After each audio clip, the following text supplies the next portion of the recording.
panel, hatred is spread easily because it came from another man's mouth to another man's ear.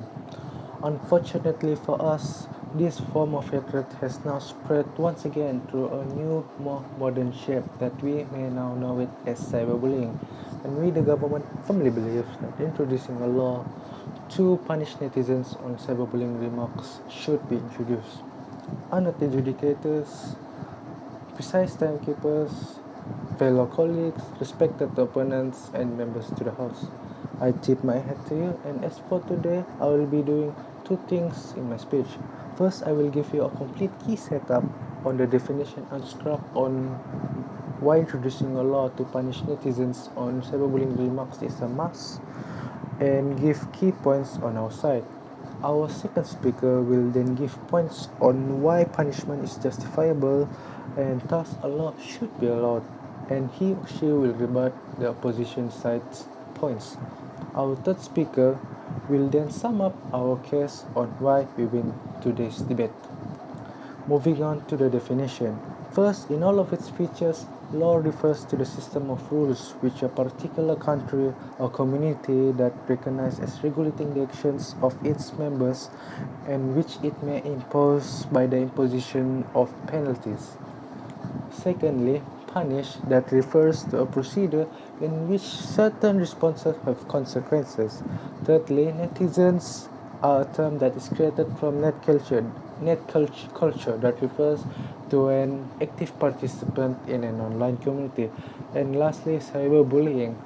And cyberbullying refers to the use of electronic devices to bully a person via text messages or verbal comments.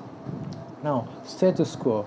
From the respective keywords that I gave you, we from the government side believes a law should be introduced because 1. Cyberbullying can affect one's both mental and physical health. Someone that is cyberbullied will experience the increase of anxiety, their self-esteem lowered, and the feeling of worthlessness will come and go, and even worse, depression. These factors caused by cyberbullying will affect one's health because it also causes rapid heart rate, palpitation, or chest pain, or some cases the increase of high blood pressure. A research was conducted by Comparitech in 2018, and our country is put in 6th spot among other 28 countries, and reported that 3 out of 10 people in our country are being cyberbullied, are being mentally abused. And on May 2020, a 20-year-old girl was found dead in her family home. She unfortunately allegedly took her own life because she has been cyberbullied from a single TikTok video. A video. Should we let these kind of things to happen? Just because of a single video, a whole family must suffer the loss of one's life. Continuing on that, we, the government, believes that the law should be introduced so this kind of things does not happen. In this modern era, online interactions are essential, especially to young people, and therefore a law will allow them to express themselves more freely because the fear of being mentally assaulted and abused online are non-existent. Introducing a law will also safeguard our future generations' morals, etiquette, and etc. Because online comments, especially hate-derived ones, is basically permanent and are available to be read by the next generation. A law will also decrease cyberbullying cases, thus stop the spread of hate, so people, especially younger ones, our children, won't be affected by ignorance people idealism.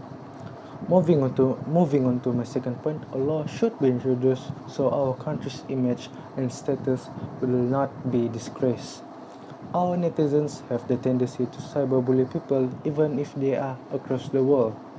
Our netizens cannot differentiate between speaking their mind out correctly and oppressing others due to different actions, due to different belief or cultural differences. This will only give a bad image to our country, as these comments are to be first seen to be the first impression that outsiders see. For example, during Paralympic 2020, our athlete Ziad Zulkifli, his gold medal was denied because an Ukrainian athlete submitted a complaint that he was late to report himself to the station. The, this caused an uproar among netizens, which is very understandable. However, our netizens went to an extent to cyberbully the Ukrainian athlete. Our netizens mock his country, mocks his look, even his family, and even his disabilities. Some even hack his account. No matter how you look at it, no matter how you see it, this is unacceptable and shouldn't be allowed. This, of course, caused the Ukrainian athlete to suffer mental disorders, to hateful comments and hatred that came from netizens.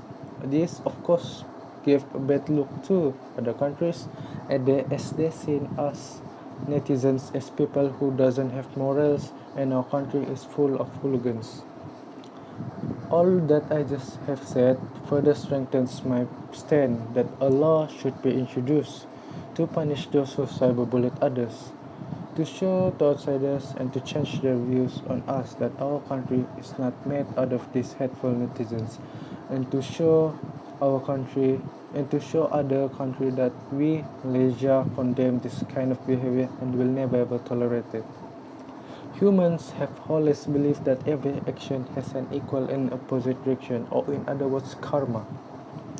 The world was built based on that and have progressed much further because of that. Cyberbullying has much more negative effect on the victims, and therefore a punishment is justified because the effect of cyberbullying will still be visible on those cyberbullied, and it is very hard to reverse its effect even after the culprit is punished. And to conclude my speech, I will say that the opposition is fighting a lost cause because these types of cases, and for example, our case today, which is cyberbullying, should not be overlooked. And we must give our stand on a law should be introduced to punish netizens on cyberbullying remarks, so we can have a safer community. Thank you.